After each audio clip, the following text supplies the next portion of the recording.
a lot of things that happen a lot of the good things that happen in life are accidental and they're about luck.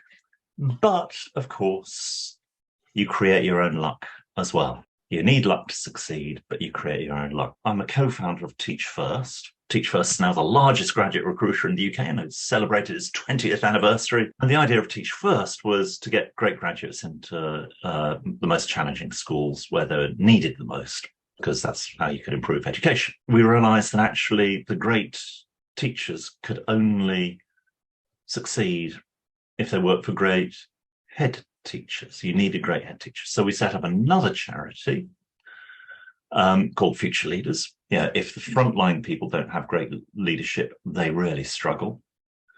The person at the top really struggles because they can't do it themselves. Leadership is a team sport now, and it's not just a top team. You need a team at every level. And the level that is, to me, the most interesting is that middle level, which is what teaching leaders is all about, because that's the bit that everyone ignores. Because if you think about a trade-off between ambiguity and control, at the bottom of the organization, you don't have much control.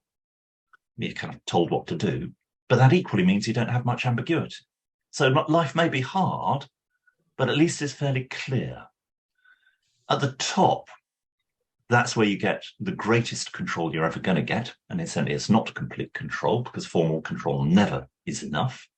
But you've got maximum control, but you've also got maximum ambiguity. So life in the middle, managing in the middle, leading in the middle, is probably the hardest thing that anyone can do. That's where you really earn your stripes. So I think, the resilience and mental toughness, if you interpret it right, in my mind, it's about sort of learning to dance in the sun, because you're not going to be able to dance in the rain unless you learn to dance in the sun as well.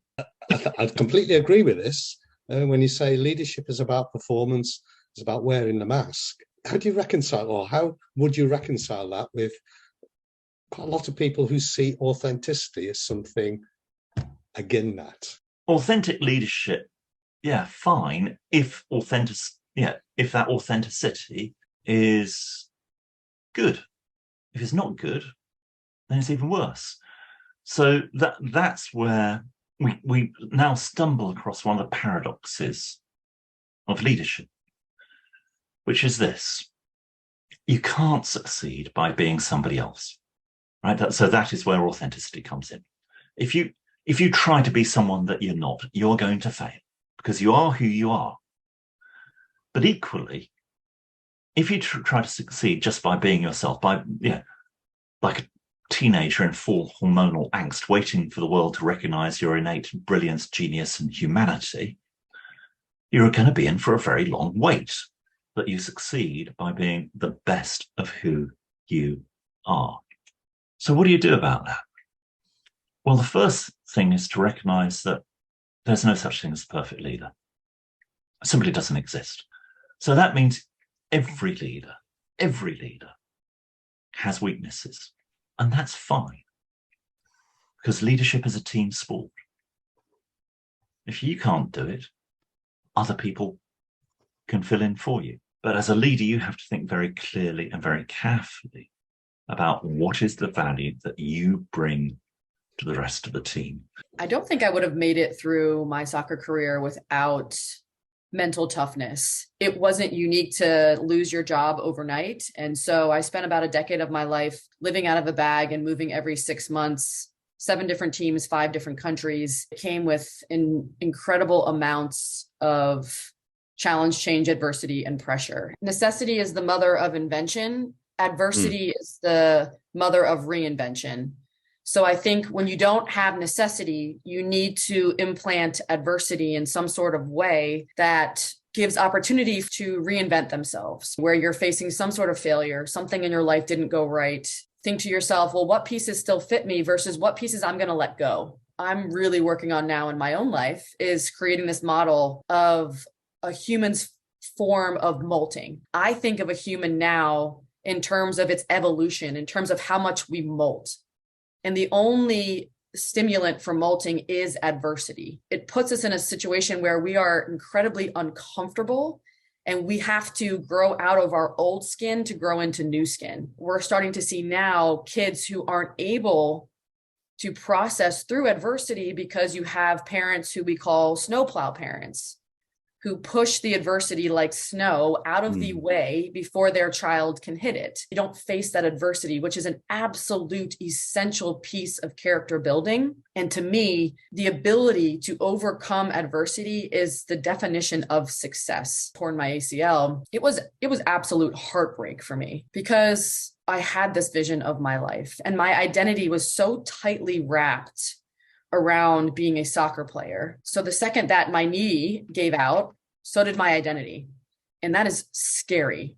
I was having to let go, almost mourn the death of who I thought I was going to be. Going outside of your comfort zone and expanding, is that where you think you really find your authentic self? I call them anti-molters. Say there's 5 dangers to anti-molting. You're stunted, you're shallow, you're scared, you're stagnant, and you're sad. And we live in a world that is constantly changing. That is the only guarantee is change.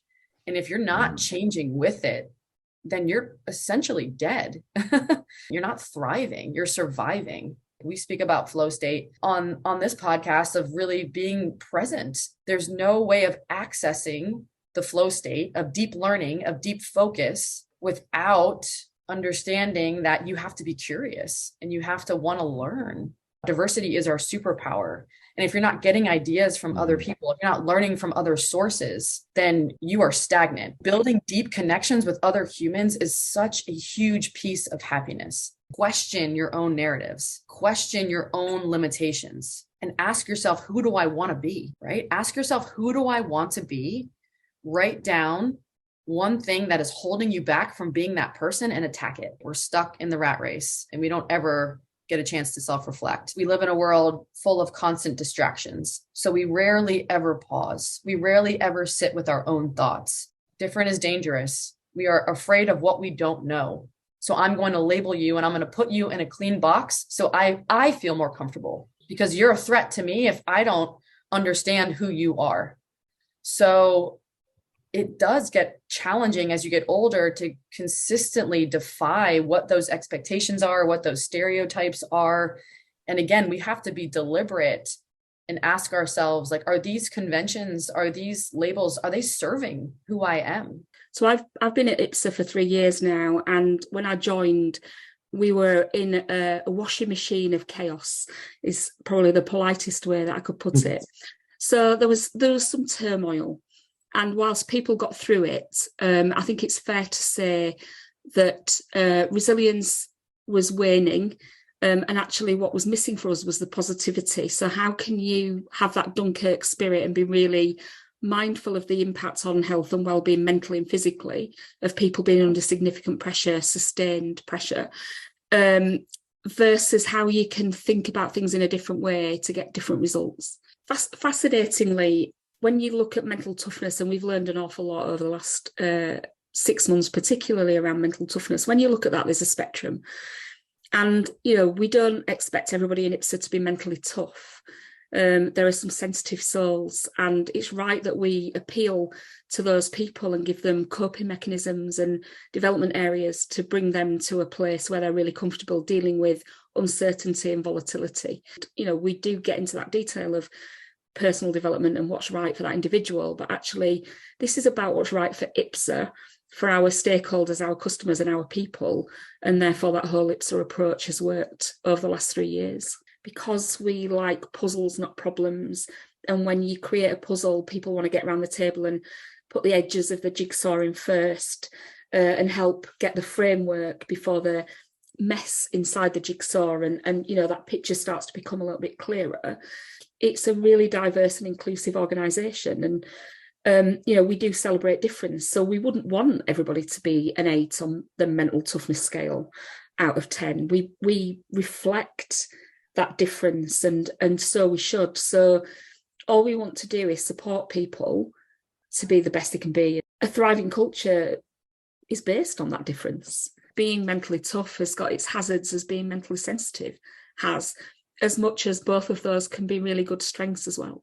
And I've got a private sector background, so IPSO was my first public sector role, and I got warnings from people about how different public sector is to private, but it's not really. It's all about people.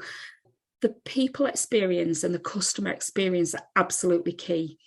I'm a huge Richard Branson fan, and when you talk about happy people make happy customers, if customers are happy, they leave. They leave. You leave them to it. They leave you to it. You exist to service, and you've got a purpose. And that regulation through service is the right way of doing things and doing the right thing. If everybody does the right thing, we'd never go wrong. But it's a really hard thing to articulate. Customer service matters more when people are in trouble and they've got a distinct need. Most of the time, the customer doesn't know what they want. Most of the time, the customer doesn't know how to ask for what they want. Yeah. And that's the missing thing in a lot of customer service. But organising yourself around the customer means understanding their needs before they do. Self-awareness and customer awareness, even when customers don't know what they want and need, is really key to being able to supply it, and supply it in a way that is seamless. It's not a big fuss. It's about just delivering what a customer needs. It should never be a sell. It should be, there's a need there and I'm going to fill that need. For me, all of this is exciting because I spend my time looking at applications of the concept, and I've just never found a limit to the applications of this concept. It is so universally important. To be resilient and to be positive, and understand that, this isn't about personal development. It's about growth of organisations. Thriving is really important. And I would say mental toughness equals thriving. Mental toughness particularly helps us focus on the right people in the right roles with the right skills and attributes and attitudes as well. So we've got something in the framework, as you know, called goal orientation. Why are those your goals and why are those so important for you? In other words, what's your purpose? Yeah. And I can't answer that. That is almost one of the most fruitful discussions you can have. Why are you doing what you're doing? What's going to create contentment for you? He was a coach, basketball, baseball, well known throughout the city. Surrogate father for a lot of people, a lot of my friends in town. We always had somebody living with us.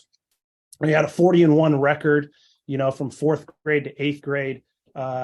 And he reminded me a lot like the Hoosiers coach. I don't know if you guys have seen the movie, but just like that. And so he was always talking about leadership and mental toughness and team building and dynamics and confidence and everything that I talk about today. What is mental toughness, first of all?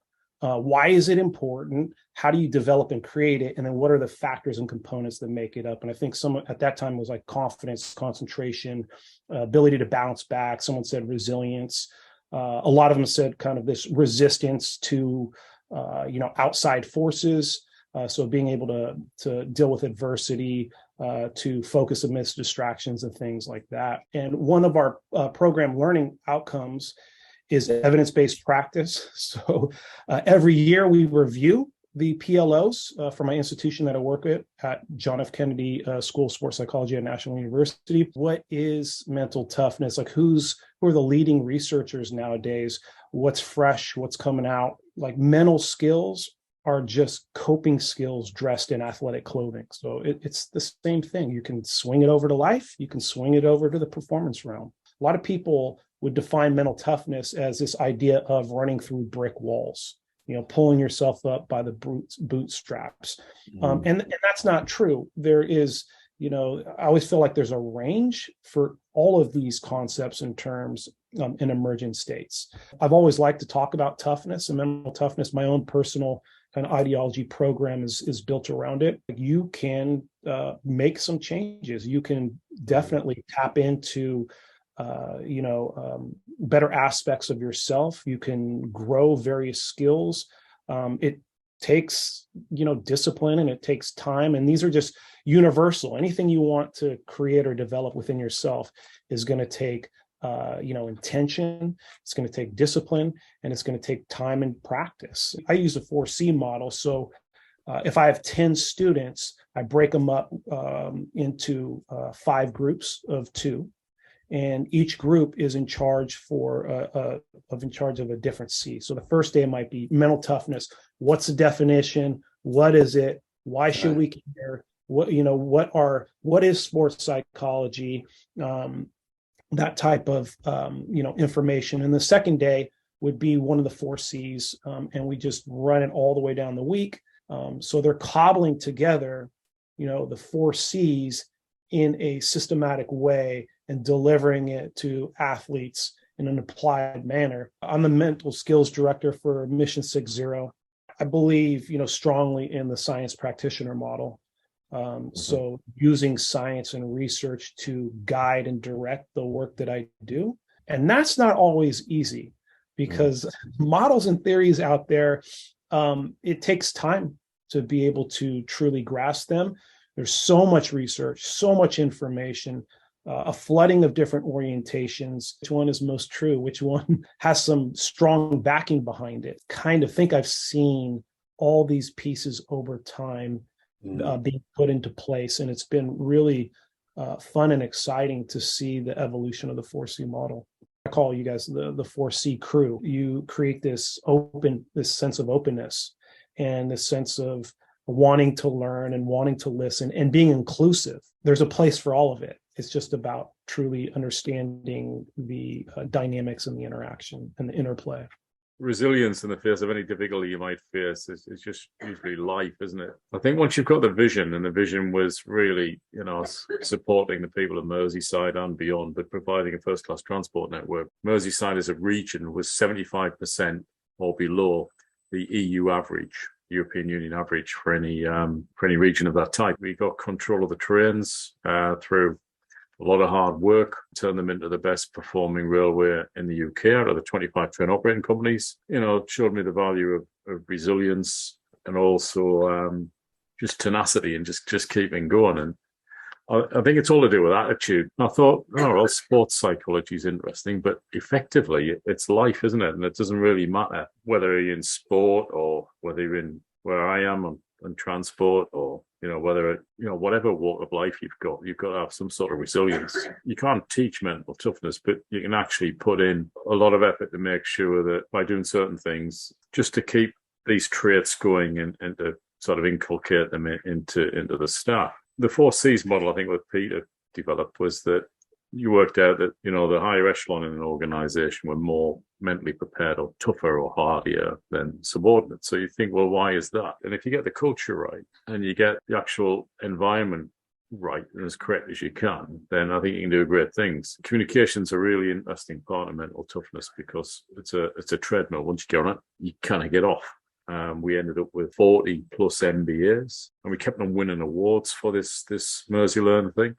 And that was part of what I did I didn't know it then, but it was like mental toughness. Continuous learning is an attitude and a way of life. It's not just episodic. You've got to keep it going. When I got to Mersey in 97, the ferries were a basket case, so we did that.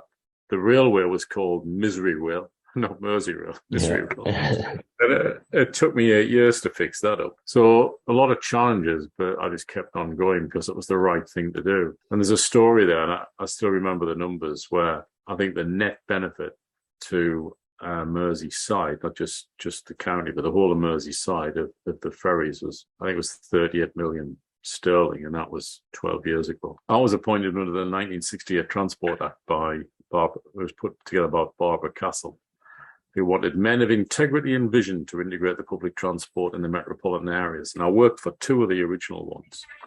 And I always wanted to be one of them. The 68 Transport Act has powers that wide. You could put up a man on the moon from Liverpool as long as they came back to Liverpool. They were massive powers. And I used them to maximum effect. Buying the Beatles story and buying a U-boat were just manifestations of that, really, as well. I think that's a fantastic, very down-to-earth explanation of what mental toughness leadership can mean in practice. Building some pretty effective and long-lasting economic generators, really. How important do you think mental toughness is? I think it's vital, actually, just the determination to make a difference. People think, oh, well, I'm not really good at change, and that's rubbish. You look at these, a mobile phone or this sort of magic smartwatch. And you adapt to all this. At the end of the day, my job is to look after the 9,500 people. If you look at Mersey, my legacy there is all the physical infrastructure. My legacy here will be the people. It's all about equipping them and giving them the right environment and the right opportunities, but also the right encouragement to keep going. In Australia and Southeast Asia, not enough people know about mental toughness and the framework.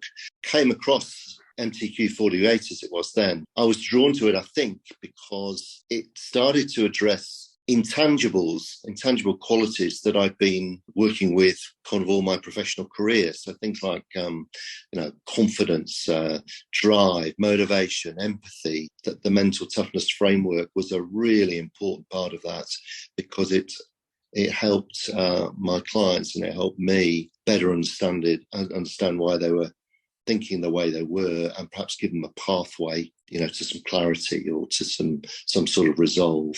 It's interesting when you reflect on your life, but one of the things for me that's been a constant, I think, is there's been this trade-off between exploration, exploitation, so adventure and doing new things, which obviously now I see as our risk orientation, and then the trade-off with doing what you're doing, do it well. So that's the achievement orientation, and this the exploitation of the opportunity you've got. Because I think people increasingly these days, or certainly in this part of the world, want the truth, not the spin.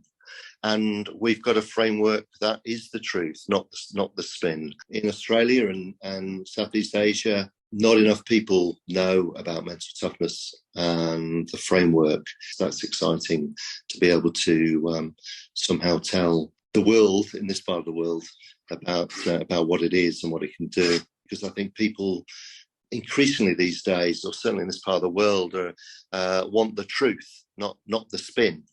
And we've got a framework that is the truth, not the spin. And as you mentioned, I'd had a corporate career that had been an amazing adventure, 25 years in those two organisations. Just got on the wrong side of an independent chairman. We didn't see eye to eye, and I became unemployed. I had to try and understand who I was, because very quickly I realised that I'd just become defined by my job and who I was expected to be. And then without that job and without that range of responsibilities and adventures, I wasn't sure who I was. I've come to understand that you can be mentally sensitive or mentally tough or somewhere in between. It doesn't matter. The most important thing is you understand who you are and why you think the way that you do. And that's the starting point. So I think when we talk to people, they really get quite excited about that. Firstly, let's go straight to death by comfort. So, nice way to go. Premise there? I think that's my ambition. Death by comfort. Our genome hasn't changed in over 45,000 years. Our modern, comfortable environments, we just don't move very much, and we live in thermoneutral environments, and it's robbing us of this stuff that actually drives resilience at a biology level. So when we talk about stress, we often think about it purely from a psychological point of view that ignores that huge area of biopsychology. The alarm going off in the morning is a stressor, right? It's a stress to your cardiovascular system.